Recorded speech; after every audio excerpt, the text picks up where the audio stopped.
Hello everyone, आप सभी का स्वागत है आपके अपने channel golden dreams coaching classes पे। आज हम आपको गणित कक्षा 10वीं का रिवीजन टेस्ट जो है हुआ है आपका, उसका मैं सलूशन बताने जा रहा हूं। तो अगर आप चैनल पर नए हैं तो चैनल सब्सक्राइब कर लें ताकि आपको ऐसी वीडियो मिलती रहे। चलिए शुरू करते हैं। तो हमारा आज का इसका पहला क्वेश्चन है कि 3 के प्रथम 5 गुणजों का योग कीजिए। आपको 3 के गुणज लिखना है तो इसका हो जाएगा ऑप्शन नंबर ए 45 हो जाएगा। दूसरा है आपका शून्यक 2 और 5 वाले बहुपदों की संख्या है, क्योंकि यहाँ 2 शून्यक हैं तो बहुपदों की संख्या कितनी होगी? 2 होगी। तीसरा हमारा है त्रिभुजों ए बी सी और डी एफ में बी बराबर ई है और एफ बराबर है सी के और ए बी बराबर है 3D के। तो इसमें क्या बताना है आपको? समरूप जो इसका आंसर होगा तीसरे का हो जाएगा समरूप परंतु सर्वांगसम नहीं। फिर चौथा है आपका समीकरण एक्स स्क्वायर प्लस एक का स्क्वायर माइनस एक्स स्क्वायर बराबर 0। तो इसका मूल कितने होंगे? तो इसके आपका आंसर हो जाएगा इसका 4। कितने मूल होंगे आपके? 4 होंगे। पाँचवा है यदि रैखिक समीकरण को कोई युग संगत है तो इसके आलेख की रेखाएं होंगी। तो इसका हो जाएगा ऑप्शन नंबर सा प्रतिच्छेदी या संपाती हो जाएगा। अब चलते हैं क्वेश्चन नंबर 2 पे। रिक्त स्थान की पूर्ति कीजिए। √2 संख्या है तो √2 आपकी क्या है? एक अपरिमेय संख्या है। क्या है? अपरिमेय संख्या है। √2 अब क्या है? एक अपरिमेय। अगला हमारा है कि किन्हीं 2 संख्याओं के लिए एलसीएम गुण एचसीएफ बराबर। तो यहाँ पे आप लिख सकते हैं या तो 2 संख्याओं का गुणनफल। आप क्या लिखेंगे? 2 संख्याओं का गुणनफल, या फिर आप गुणज भी लिख सकते हैं। आप यहाँ क्या लिखेंगे? किन्हीं 2 संख्याओं के लिए एलसीएम गुण एचसीएफ बराबर 2 संख्याओं का गुणनफल या गुणज लिख सकते हैं। तीसरा हमारा है, तीसरा आपका है कि सभी वर्ग होते हैं। तो सभी वर्ग आपके क्या होते हैं? समरूप होते हैं। क्या होते हैं? सभी वर्ग आपके समरूप होते हैं। चौथा है एक द्विघात समीकरण में बहुपद के अधिक से अधिक शून्यक हो सकते हैं। तो आपका हो जाएगा इसका 2, क्योंकि द्विघात बहुपद है तो अधिक से अधिक कितने शून्य होंगे? 2 होंगे। फिर पाँचवा है प्रमेय का एक सिद्ध किया हुआ। इसमें आप क्या लिख देंगे? कथन। क्या लिखेंगे आप? कथन होता है। कथन। क्या लिखेंगे आप? कथन। फिर हम बात करते हैं आपके सही जोड़ी की। तो पहला है आपका यूक्लिड विभाजन।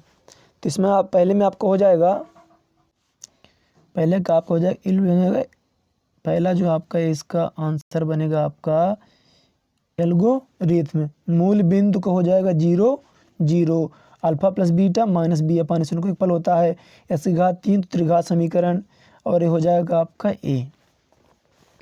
एक बार मैं फिर से बता दे रहा हूँ, आपका यूक्लिड विभाजन हो जाएगा एल्गोरिथम मूल बिंदु 0 0 अल्फा प्लस बीटा योगफल माइनस बी अपान ए, ये हो जाएगा और इसका हो जाएगा ए।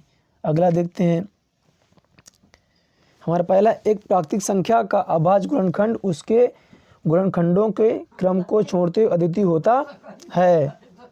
तो इसमें आपका पहला हो जाएगा आपका सत्य हो जाएगा। दूसरा घात 1 के बहुपद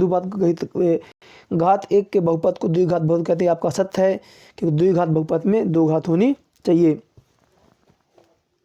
तीसरा हमारा है सभी सर्वांगसम आकृतियां समरूप होती हैं परंतु उसका विलोम सत्य नहीं है। ये भी आपका सही है। आपका चौथा है एक द्विघात समीकरण X square B X plus C बराबर 0 में 2 भिन्न वास्तविक मूल होते हैं यदि बी स्क्वायर माइनस 4ac छोटा है 0 से। तो ये आपका हो जाएगा असत्य हो जाएगा। और पांचवा आपका क्या है? a1/a2 बराबर नहीं b1/b2 इस स्थिति में रैखिक समीकरण युग्म संगत होता है। ये आपका सत्य हो जाएगा। यानी आपका जो है पहला सत्य है, दूसरा असत्य है, तीसरा आपका सत्य है, चौथा असत्य है, पांचवा सत्य है। यानी पहला तीसरा पांचवा सत्य है, दूसरा और चौथा असत्य है। आगे चलते हैं। रैखिक समीकरण युग्म का सबसे व्यापक रूप है। रैखिक समीकरण यानी a1x plus b1y plus c1 बराबर 0, a2x plus b2y plus c2 बराबर 0, a1x plus b1y plus c1 बराबर 0, a2x plus b2y plus c2 बराबर 0। फिर है दो आकृतियां जिनके आकार समान हो परंतु आवश्यक रूप से अमाप समान न हो क्या कहलाती हैं।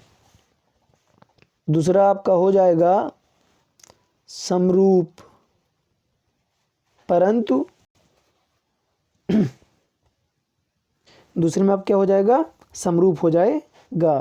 तीसरा आता है यदि द्विघात समीकरण ax square plus bx plus c के शून्यक अल्फा और बीटा हो तो शून्यकों का योग व गुणनफल होता है। तो शून्यकों का योगफल अल्फा प्लस बीटा बराबर होता है माइनस बी अपान ए, और गुणनफल अल्फा इंटू बीटा बराबर होता है सी अपान ए। लिख लेंगे आप योगफल अल्फा इंटू बीटा बराबर बी माइनस बी अपान ए, गुणनफल अल्फा इंटू बीटा बराबर माइनस सी अपान ए। ध्यान देंगे गुणन योगफल क्या होगा, शून्यकों का योगफल हो जाएगा अल्फा प्लस बीटा बराबर माइनस बी अपान ए, गुणनफल अल्फा इंटू बीटा बराबर माइनस सी अपान ए। चौथा है पाइथागोरस प्रमेय का कथन लिखिए। चौथा में क्या करना है आपको, पाइथागोरस प्रमेय की कथन लिखना है।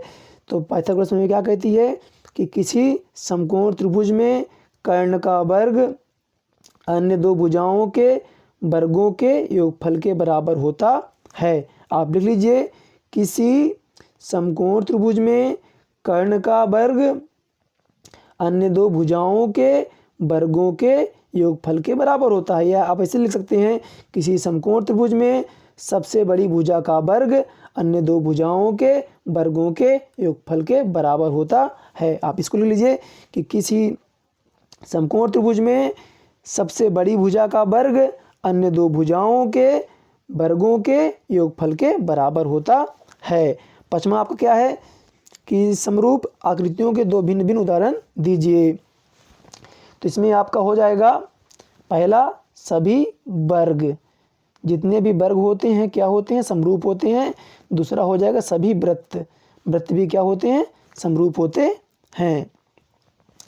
अब जो इसके आंसर हैं मैं बहुत जल्द आपका पार्ट 2 ला रहा हूँ, बस आप 15 से 20 मिनट वेट कीजिए। आपको इसका मैं पार्ट 2 अभी डाल रहा हूँ। अगर आप चैनल पर नए हैं तो चैनल को सब्सक्राइब कर लीजिए ताकि जैसे मैं पार्ट 2 डालूँ आपको तुरंत जानकारी मिल जाए, और बेल आइकन को दबा लीजिए।